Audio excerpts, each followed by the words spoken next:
Honorable président de séance, honorable député et estimés collègues, ma famille parlementaire. Cela fait maintenant quelques semaines que notre auguste chambre est propulsée au cœur de l'actualité politique de notre pays. Contre ma volonté, l'attention s'est focalisée sur ma modeste personne. Dans l'exercice de leur liberté, certains, ici ou à l'extérieur, ont multiplié à mon endroit critiques acerbes et attaques violentes, largement médiatisées. Mais d'autres, nombreux, m'ont témoigné leur amour et leur soutien. Aux uns et aux autres, je tiens à dire merci infiniment. Fort malheureusement, ce débat, si la déchéance éventuelle de quelques membres du bureau de l'Assemblée nationale a fini par occulter les véritables défis prioritaires auxquels notre pays est confronté à ce moment.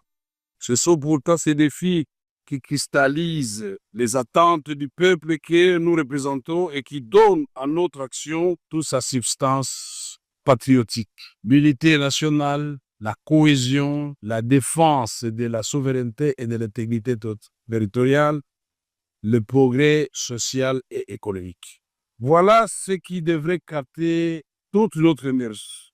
Je me réjouis que la plénière d'aujourd'hui mette un terme à cette parenthèse afin que, dès demain, nous retrouvions le chemin de l'essentiel. Conjuguer nos efforts pour répondre aux attentes légitimes du peuple qui nous a mandatés ici. L'essentiel, c'est aussi de se rappeler qu'au moment où nous discutons ici, il y a des populations de l'Ituri, du Nord Kivu, du Sud Kivu, en communion avec les restes des populations congolaises qui payent le plus lourd tribut d'une guerre injuste qui nous est imposée. L'essentiel, c'est encore de garder à l'esprit qu'il nous reste de nombreuses batailles à mener et de nombreux défis à relever, au premier rang desquels le chômage et la pauvreté. L'essentiel, enfin, c'est d'être capable de sacrifier une part de nos intérêts présents au nom de la construction radieuse d'un avenir collectif. Honorable député, estimés collègues, à travers une pétition qui m'a été notifiée par voie d'huissier, un groupe de collègues a mis en cause ma responsabilité en qualité de président de l'Assemblée nationale, de notre auguste chambre. Une lecture minutieuse de cette initiative montre que l'essentiel des préoccupations soulevées par mes collègues pétitionnaires porte sur le traitement réservé aux honorables députés et la gouvernance de l'Assemblée nationale. Au nom du principe de redevabilité auquel je suis profondément attaché et qui constitue un fondement de toute société démocratique, je me suis soumis à cette procédure mise en place, comme l'a si bien dit mon petit frère et ami Peter Kazadi, président de la commission. Je me suis donc soumis à cet exercice et j'ai répondu à chacune des préoccupations des pétitionnaires. 19 septembre 2025, devant la commission spéciale et temporaire instituée à cet effet. Pièce contre pièce, j'avais promis au président de la commission et aux membres de la commission que le lendemain, j'amènerai 3 documents qu'ils avaient demandé. Premier document pour justifier tous les fonds d'avril 2024 jusqu'au mois d'août de cette année. Deuxième document, les règles générales pour la sortie des fonds. Et troisième document, c'était de preuves que cela a été fait comme cela. Ces documents ont été remis au président séance tenante devant le membre de la commission. Au terme de l'article 31 du règlement intérieur de notre chambre, la responsabilité d'un membre du bureau, y compris celle du président, ne peut être mise en cause que par l'initiative exclusive des députés nationaux. C'est-à-dire que le quorum de recevabilité lié au nombre de signatures ne peut être apprécié qu'à condition que la qualité de chaque signataire soit indiscutablement établie. Dans les cas contraires, par bon sens et par droit, l'initiative est frappée d'irrégularité et ne saurait produire aucun effet.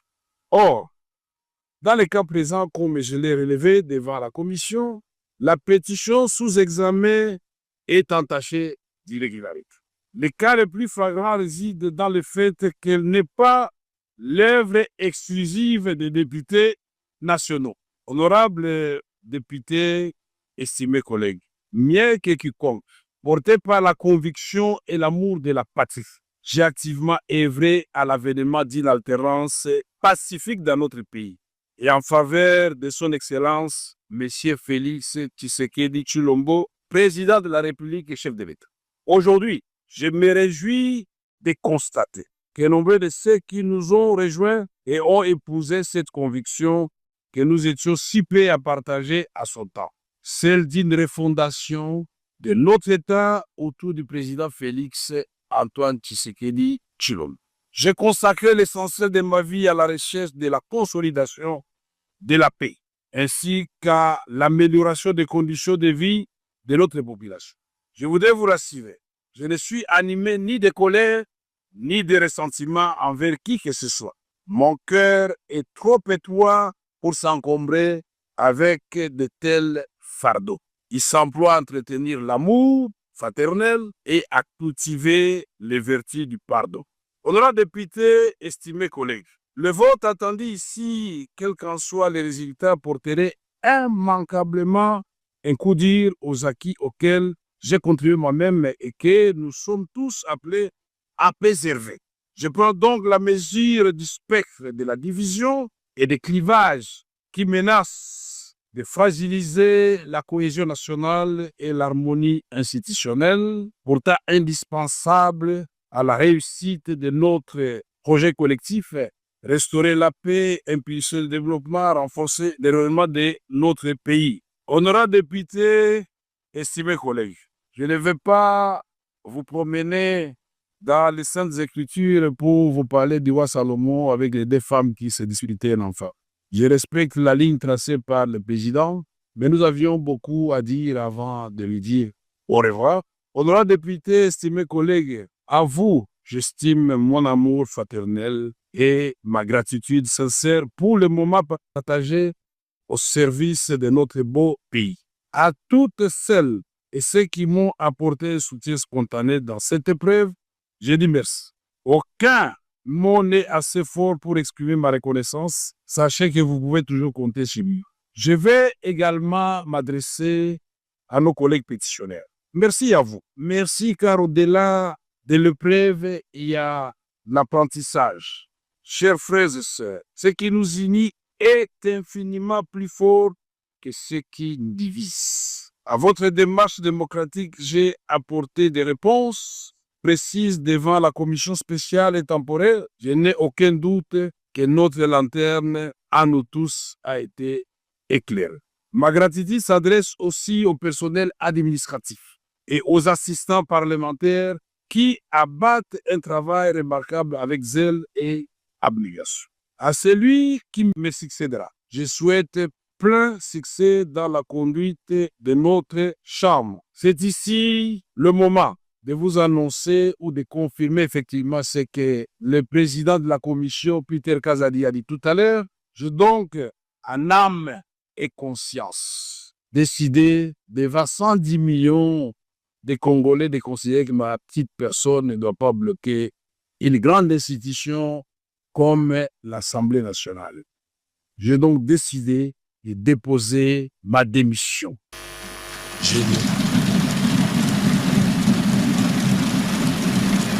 Que l'Éternel, Dieu des armées, miséricordieux, accorde la sagesse, la force nécessaire à celui qui va me succéder. Pour relever ce grand défi, je vous invite, vous tous, à lui apporter tout votre soutien. Enfin, un mot pour notre jeunesse parlementaire, pour laquelle nous avions institué désormais un réseau de jeunes. Chers jeunes députés, vous êtes à la fois le présent et l'avenir de notre nation. Soyez toujours conscients de cette responsabilité. Ne commettez pas nos erreurs.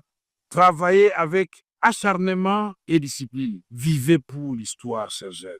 Que Dieu bénisse la République démocratique du Congo et son peuple et ses institutions, Que Dieu nous bénisse tous et que la nation triomphe. Merci.